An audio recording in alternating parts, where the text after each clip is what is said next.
episode of Critical Hit. My name is Est. And I'm Ben. Today we are venturing through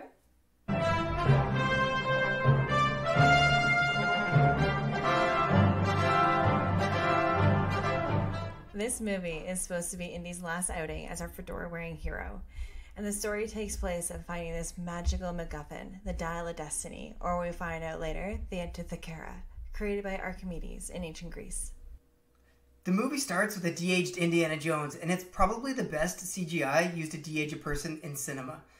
We get about 20 minutes of Indiana Jones kicking a whole bunch of Nazi ass, and it's back in the 1945s, and it's everything you wanted the movie to be. Except for a few minor times where it looks like they have not quite worked out the de-aging process, it was absolutely amazing. And James Mangold, if you ever hear this, this is what I wanted to see. But then we finish that scene and we enter 1969. We get a very old, beaten down Indy. Actually, they make him go to his neighbors to complain about the noise. We see how he gets really drunk and pretty much why Miriam left him. The happy ending that we got at the end of the Crystal Skull is completely undone. The fact that they deconstructed his character yet again makes him a much older, grumpier old man. It felt like some lazy writing. And you ain't seen nothing yet at that point, because then enters Helena, played by Phoebe Waller-Bridge. And you have a few minutes of her being somewhat likable, but that quickly changes to insufferable. She is a Mary Sue whose character just ruins the movie. She outsmarts, outruns, and outstrengths Indy during the movie. This movie may have been better suited to be called Helena with guest appearance of Indiana Jones. It's not so much that her character isn't great or that she has to upstage or save Indy in his own movie. I agree that she is insufferable and pretentious and all those masculine traits that we're not supposed to like anymore and why James Bond isn't okay. Well, apparently when she does it, that's what we should want in a woman. I'm not saying that everything about that is terrible, but Hollywood must choose which side they're going to be on in this battle. Either those traits are good, or those traits are bad. How did you end up like this? Flaming, resourceful, daring, beautiful, self-sufficient! After we get the entrance of Helena, we're off to the races to find the Antikythera, and the adventure does pretty well playing homage to the original Indy films. It is a bunch of go here, discover the next puzzle, but it works fairly well in the context of the story.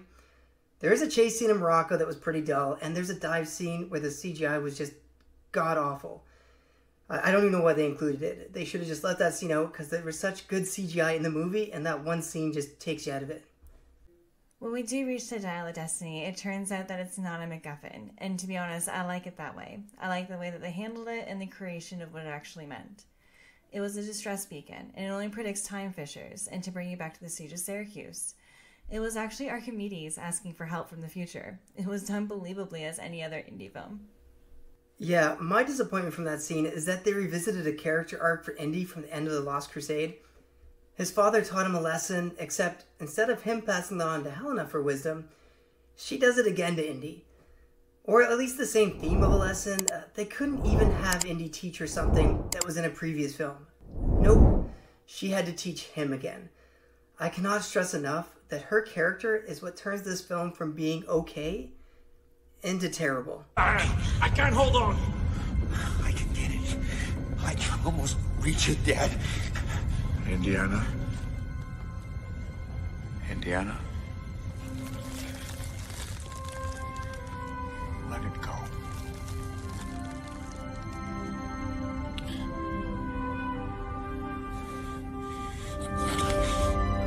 I am just so glad that you didn't have her grab the hat at the end. Instead, they did a couple nice callbacks from the original Indy film. But unfortunately, he's back where he started at the end of this movie as well. Why did Miriam come back? I don't really understand from her point of view, but I just want to emphasize the writing was not creative. Also, I'm really tired of girl boss movies before this, and I think Helena is just the worst example of this yet. At this point, I'd be totally fine if I never saw it in a movie again. She does have a lot of cringe lines.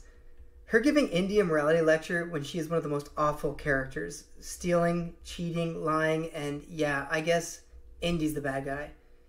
She may also need a lesson in economics with that capitalism line, because free markets are not theft, and it is incredibly disingenuous to say that.